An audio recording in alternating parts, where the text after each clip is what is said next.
Expedición Primera A o Electrobardo de Trull. A fin de evitar toda clase de reproches y malentendidos, debemos aclarar que fue, al menos en el sentido literal, una expedición a ninguna parte. Trull no se había movido durante aquel tiempo de su casa, excepto los días pasados en las clínicas y un corto viaje sin importancia a un planetoide. Sin embargo, en el sentido profundo y elevado, fue una de las expediciones más lejanas que el insigne constructor había emprendido, ya que le condujo a los mismos límites de lo posible. Una vez Trull construyó una máquina de calcular que resultó ser capaz de una sola operación.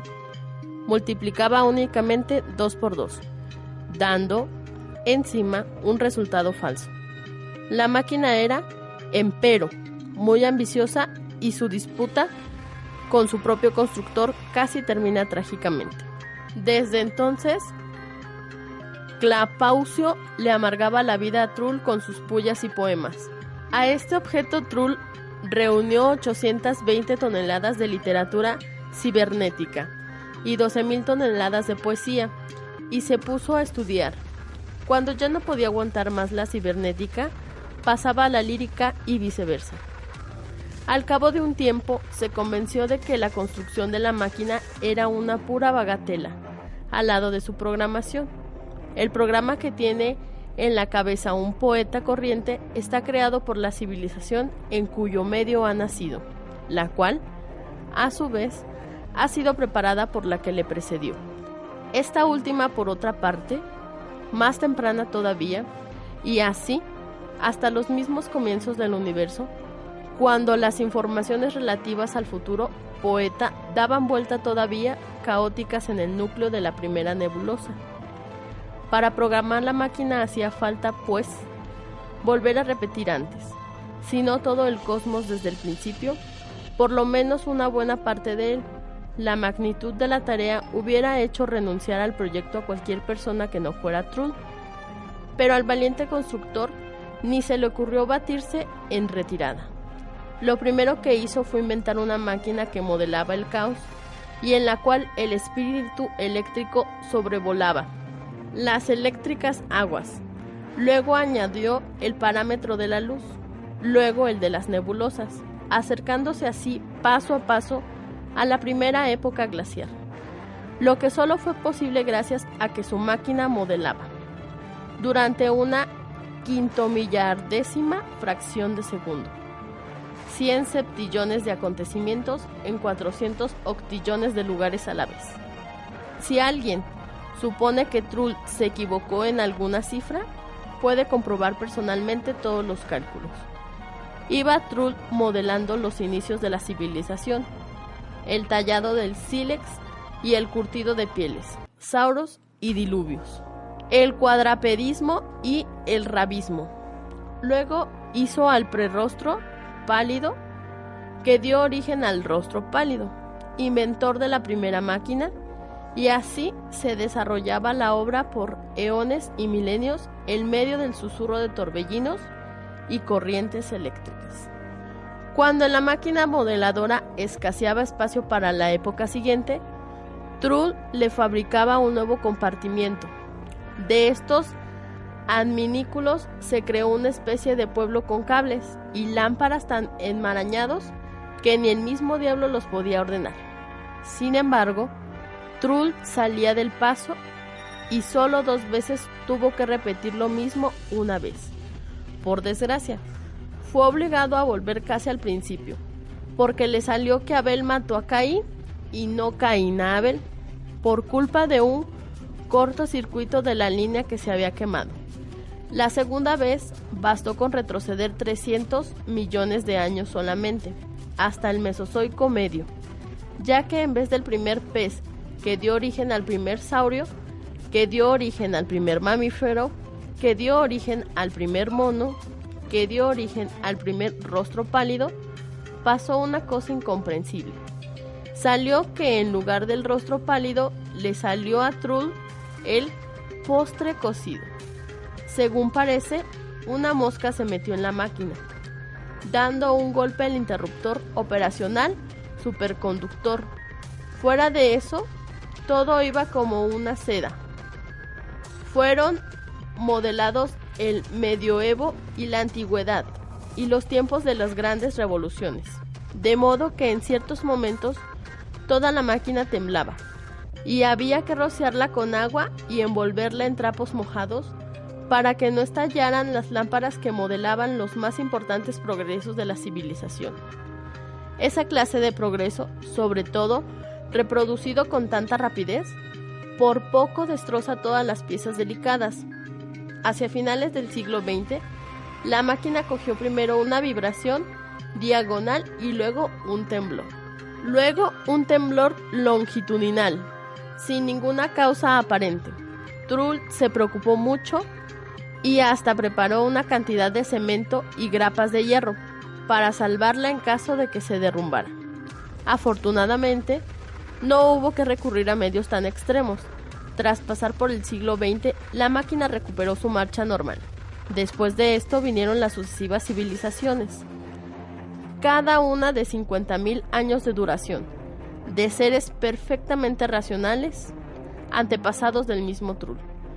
Bobina tras bobina de procesos históricos modelados caían en un contenedor, y eran tantas que mirando con un catalejo desde lo alto de la colina, no se podía abarcar con la vista todos aquellos montones.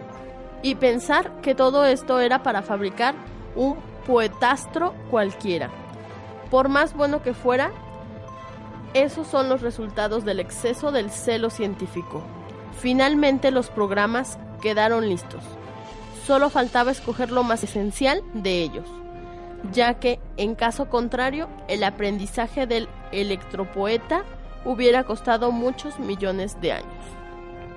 Trull gastó 2 semanas para introducir en su futuro electrobit los programas generales. Luego vino la afinación de circuitos lógicos emocionales y semánticos. Hubiera querido invitar a Clapaucio a la puesta en marcha, pero reflexionó y optó por hacer la primera prueba solo. La máquina pronunció en el acto una conferencia sobre el pulido de prismas cristalográficos para el estudio inicial de pequeñas anomalías magnéticas. Trull debilitó, pues, los circuitos lógicos y reforzó los emocionales. La máquina reaccionó con un acceso de hipo y luego con otro de llanto, para balbucear finalmente con gran esfuerzo que la vida era horrible. Trull reforzó la semántica y construyó un adminículo para la voluntad. La máquina manifestó que se le debía obedecer en todo y exigió que se le añadieran 6 pisos a los 9 de que constaba para poder dedicarse a pensar en el enigma de la existencia. Trull le instaló un estrangulador filosófico y entonces la máquina no le quiso hablar más y empezó a darle sacudidas con la corriente. Tras grandes súplicas, consiguió que le cantara una corta canción. Tengo una gatita con la cola blanquita. Pero aquí pareció haberse agotado su repertorio. Trull se puso a atornillar, estrangular, reforzar, aflojar, regular, hasta ponerla, según creía, en su punto. Entonces, la máquina le obsequió con un poema de tal clase que dio gracias a Dios por haberle inspirado prudencia, como si hubiera reído Clapaucio oyendo aquellas innominables infracoplas, para cuya preparación había sido derrochado el modelo operativo de la creación del cosmos y de todas las civilizaciones posibles. Acto seguido, el constructor instaló en el artefacto 6 filtros antigrafómanos. Le costó trabajo porque se le partían como cerillas. Por fin, los hizo de corindón para que aguantaran. Las cosas parecían ir mejor. Trull aumentó la semántica, conectó el generador de rimas y por poco le tira una bomba a la máquina cuando ésta le manifestó que deseaba ser misionero entre las tribus estelares indigentes. Sin embargo, en el último momento, cuando ya se preparaba a atacarla con un martillo, tuvo una idea salvadora. Arrancó todos los circuitos lógicos y colocó en su sitio unos egocentrizadores autoguiados con acoplamiento narcisista. La máquina osciló, se rió, lloró y dijo que tenía un dolor en el tercer piso, que estaba harta, que la vida era incomprensible y todos los vivos unos villanos, que iba a morir pronto y que solo tenía un deseo, que la recordara cuando ella ya no estuviera aquí. Luego pidió papel para escribir. Trull respiró, cortó la corriente y se fue a dormir. Al día siguiente visitó a Claupausio. Al oír que se le invitaba a presenciar el arranque del electrobardo, así decidió Trull llamar a la máquina, dejó todo su trabajo y acudió corriendo sin cambiarse de ropa. ¿Tanta prisa tenía de ser testigo ocular del fracaso de su amigo? Trull conectó primero los circuitos de incandescencia, luego dio una corriente débil, subió corriendo unas cuantas veces por la estruendosa escalera de chapas de hierro. El electrobardo se parecía a un enorme motor naval, rodeado de galerías de acero, recubierto de planchas remachadas con innúmeros relojes y válvulas, hasta que, enfebrecido, cuidando de que las tensiones anódicas estuvieran en orden, dijo que, para entrar en calor, la máquina empezaría por una pequeña improvisación sin pretensiones. Luego, evidentemente, Claupacio podría sugerirle temas de poesías a su gusto y voluntad. Cuando los indicadores de amplificación mostraron que la fuerza lírica llegaba al máximo, Trull dio la vuelta al interruptor general con una mano apenas temblorosa y rosa. Y así, casi al instante, la máquina dijo en voz ligeramente ronca, pero llena de encanto: Crocótulis, patongato vitocaro cristofónico. ¿Esto es todo?, preguntó Claupacio con una extraordinaria amabilidad al cabo de un largo rato. Trull apretó los labios, dio a la máquina unos golpes de corriente y volvió a conectar. Esta vez el timbre de la voz era mucho más puro. ¡Qué deleite! Aquel barítono grave, matizado de seductoras inflexiones. Apentula, norato, talzones gordosos, enredeles cubicla y matatorrijas, erpidanos, mañota y suple vencijas, y mordientes purlones videa carposos. ¿Qué idioma habla?, preguntó Claupacio, observando con perfecta calma un cierto pánico que agitaba a Trull junto al armario de mando. El constructor, haciendo un ademán de desespero, corrió finalmente escalera arriba hacia la cumbre del coloso de acero. Se lo veía por escotillas abiertas, arrastrándose a cuatro patas en los interiores de la máquina. Se oían sus martillazos, rabiosas palabrotas, ruidos de llaves y desatornilladores. Salía de un agujero para meterse en otro. Iba corriendo de galería en galería hasta que finalmente dio un grito triunfal. Tiró al suelo una lámpara quemada que se estrelló a un paso de los pies de Claupacio, al que ni siquiera pidió perdón. Puso apresuradamente una nueva en su sitio. Se limpió las manos con un pañito de polvo y gritó a Claupacio, desde arriba, que conectaran la máquina. Se dejaron de oír entonces las siguientes palabras: 3 solacias, crientes mondavas correaban, Apelaida, secuona, mansionitas, soma, rechapambre y grita. Las fondas se aban, hasta que regruñenten y sin ropa torna. «Esto va mejor», exclamó Trull. No muy convencido. Las últimas palabras tenían sentido. ¿Te fijaste? «Bueno, si esto es todo», dijo Claupacio sin abandonar su extrema urbanidad. «¡A la porra!», vociferó Trull, y volvió a desaparecer dentro de la máquina, de donde empezaron a llegar golpes y ruidos, chasquidos de descargas y ahogados juramentos del constructor. Por fin, sacó la cabeza por una pequeña escotilla del primer piso y gritó: «¡Aprieta ahora!». Claupacio lo hizo. Electrobardo tembló desde la base hasta la cumbre y empezó. Habido de mocina sucia, pangel panchurroso, trágala mimositas. Aquí se interrumpió el poema. Trull arrancó con rabia un cable, la máquina tuvo un estertor y se quedó muda. Claupacio reía tanto que tuvo que sentarse en el suelo. Trull seguía zarandeando los cables y manecillas. De repente hubo un chasquido, una sacudida, y la máquina pronunció en voz pausada y concreta: egoísmos, envidias, cosas de bastardo. Lo verá el que quiere Electrobardo. Medirse, un enano, pero ¡oh!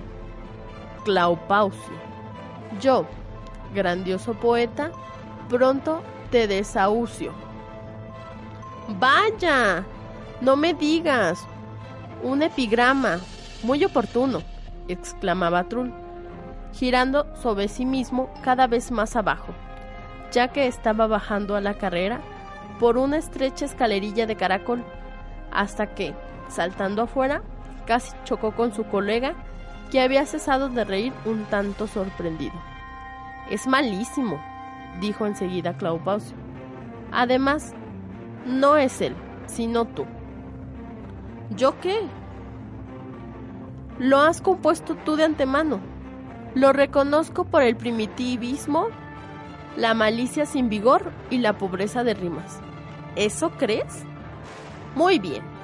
Pídele otra cosa, lo que quieras.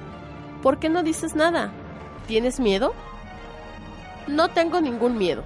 Estoy pensando, contestó Claupacio, nervioso, esforzándose en encontrar un tema de lo más difícil, ya que se suponía, no sin razón, que la discusión acerca de la perfección o los defectos del poema compuesto por la máquina sería ardua de zanjar. Que haga un poema sobre la ciberótica, dijo de pronto, sonriendo. Quiero que tenga máximo 6 versículos y que se hable en ellos del amor y de la traición, de la música, de altas esferas, de los desengaños, del incesto, todo en rimas, y que todas las palabras empiecen con la letra C. ¿Por qué no pides de paso que incluya también toda la teoría general de la automática infinita? Chillaba Trull, fuera de sí. No se puede poner condiciones tan La frase quedó sin terminar, porque ya vibraba en la nave el suave barítono, el ciberotomano Casio, cruel y cínico. Cuando Condesa Clara cortaba claveles, clamo en mi corazón candente cántico, el cupido te canta a 100 centibeles. Cándida le creía, Casio casquivano, Camela a la cuña de cojote cano. ¿Qué? ¿Qué te parece? Trull le miraba con los brazos en jarras, pero Claupacio ya estaba gritando.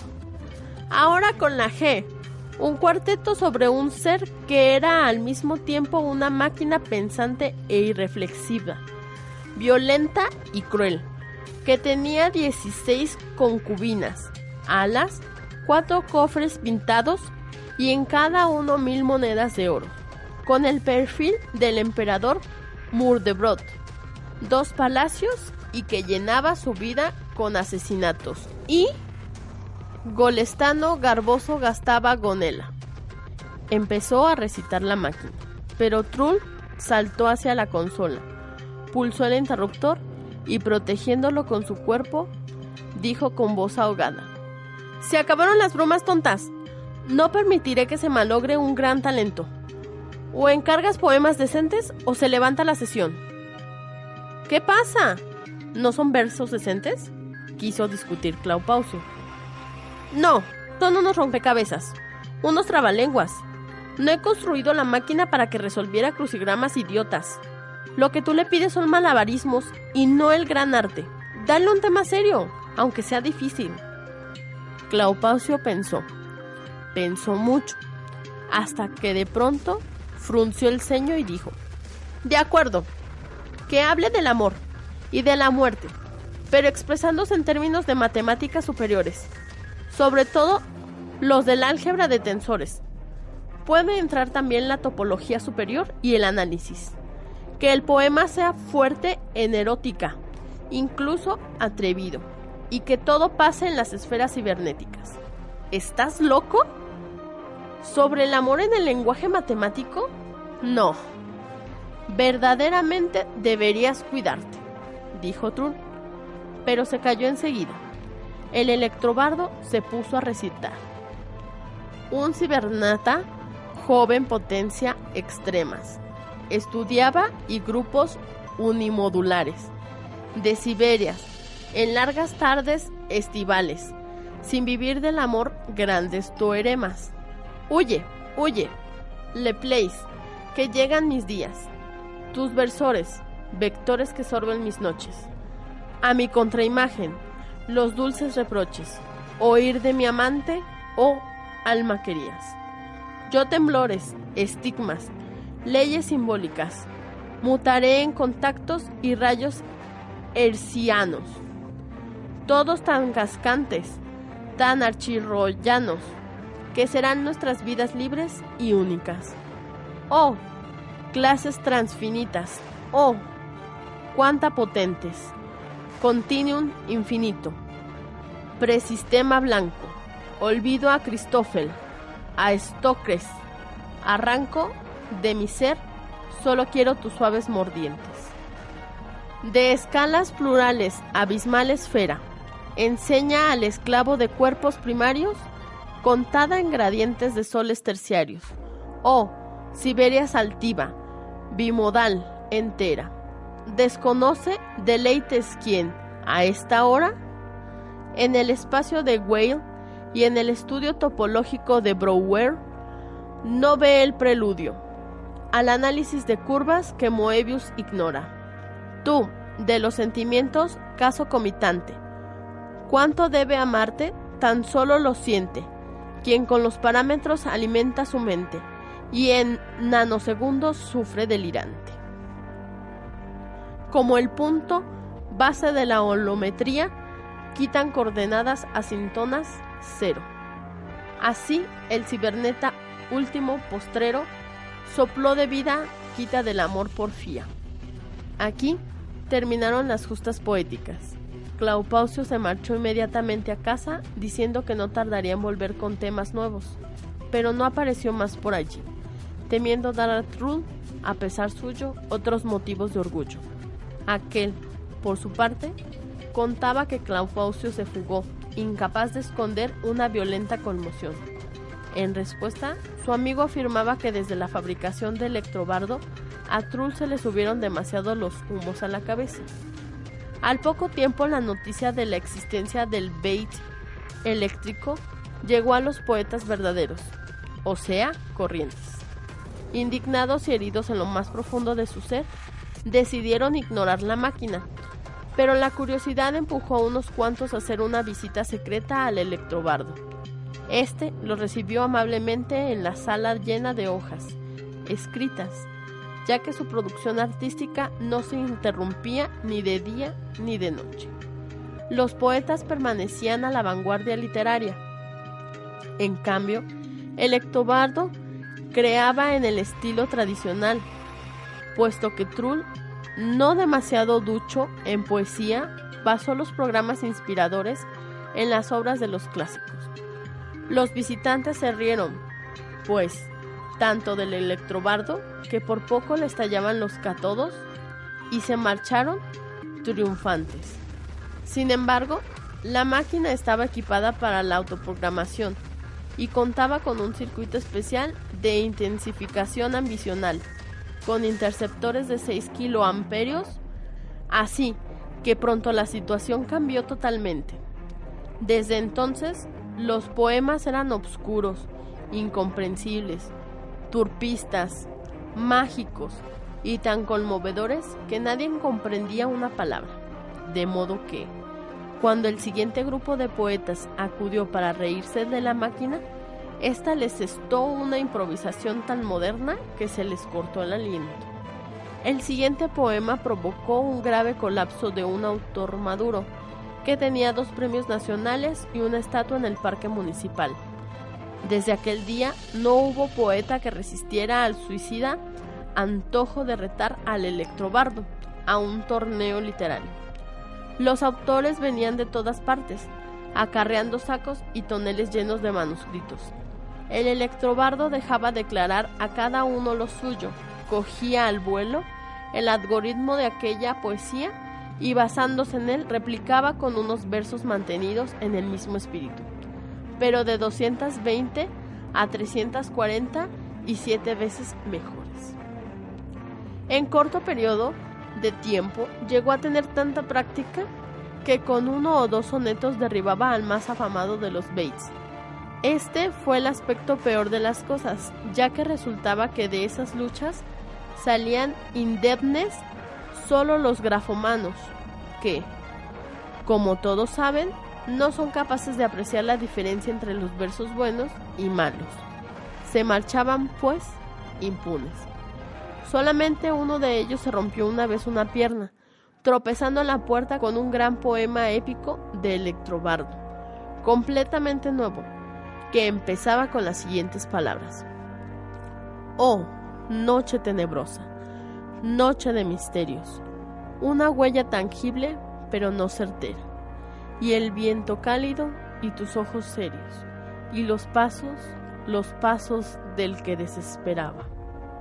El electrobardo diezmaba, en cambio, a los poetas auténticos, indirectamente, por cierto, ya que no les hacía nada malo.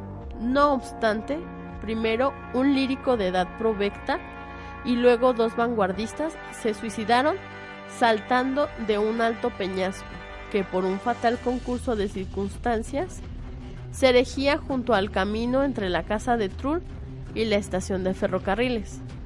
Los poetas organizaron inmediatamente varias reuniones de protesta, postulando el cierre y sellado de la máquina, pero, fuera de ellos, nadie se preocupó por los luctuosos incidentes. Bien, al contrario, las redacciones de periódicos estaban muy satisfechas, puesto que Electrobardo, escribiendo bajo miles de seudónimos, siempre tenía listo un poema de dimensión indicada para cada ocasión.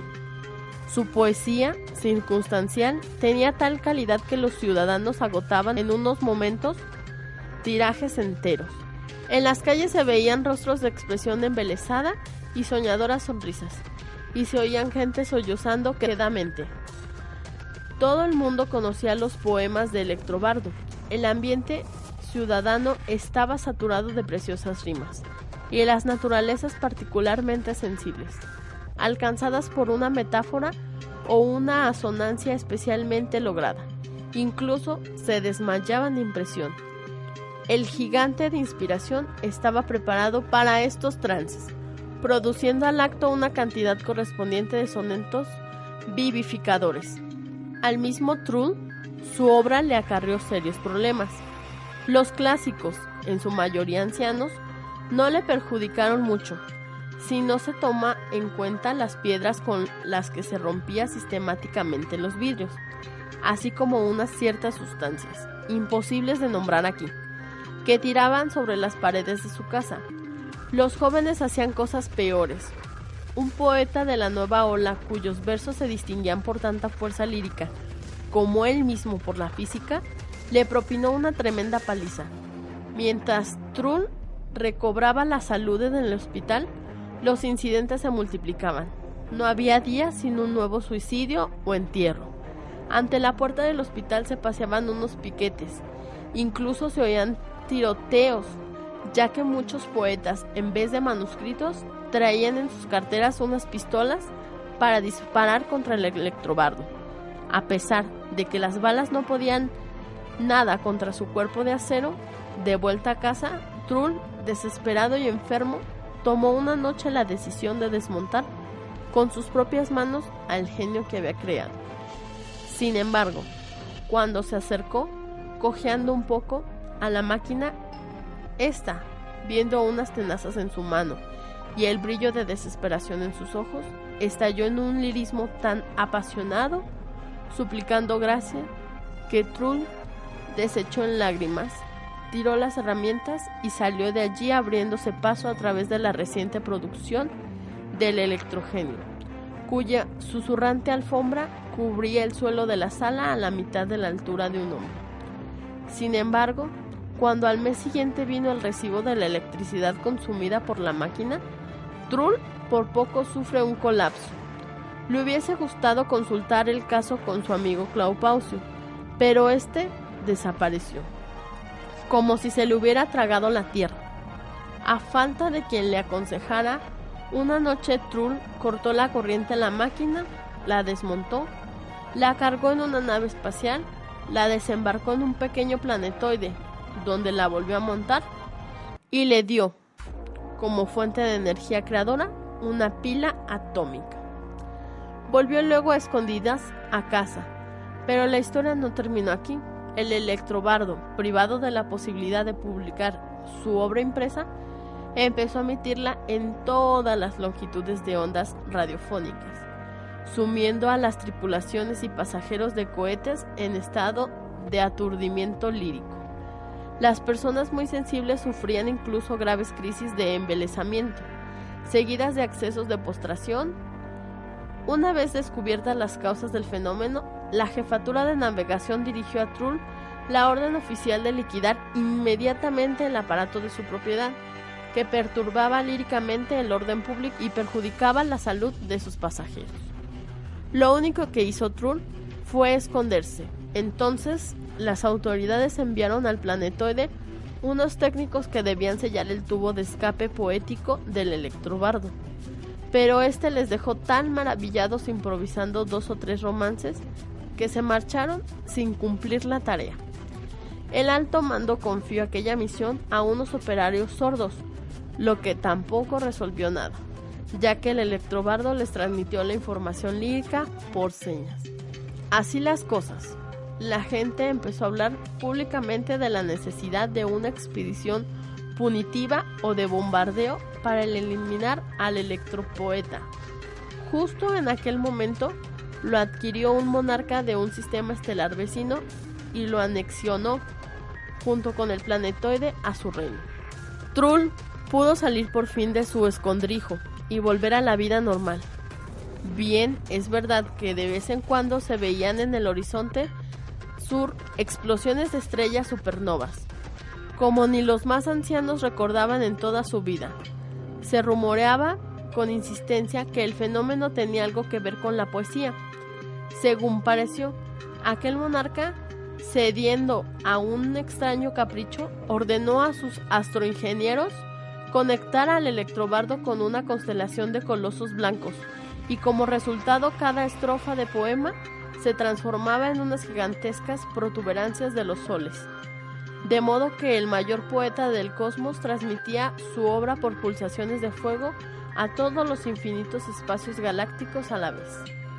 Una palabra, aquel gran monarca lo convirtió en el motor lírico de un grupo de estrellas en explosión. Aunque hubiera en ello un gramo de verdad, los fenómenos ocurrían demasiado lejos para quitar el sueño a Trull.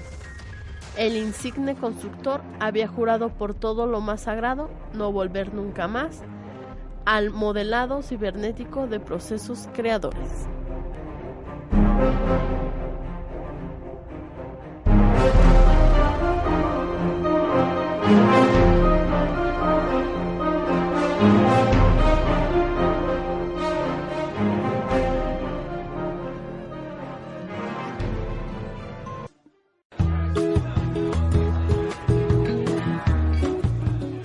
Amigo, amiga gamer, tú que estás harto de reportar niños ratas y lidiar con hombres tacuache, te tenemos noticias. Neotardis es tu programa.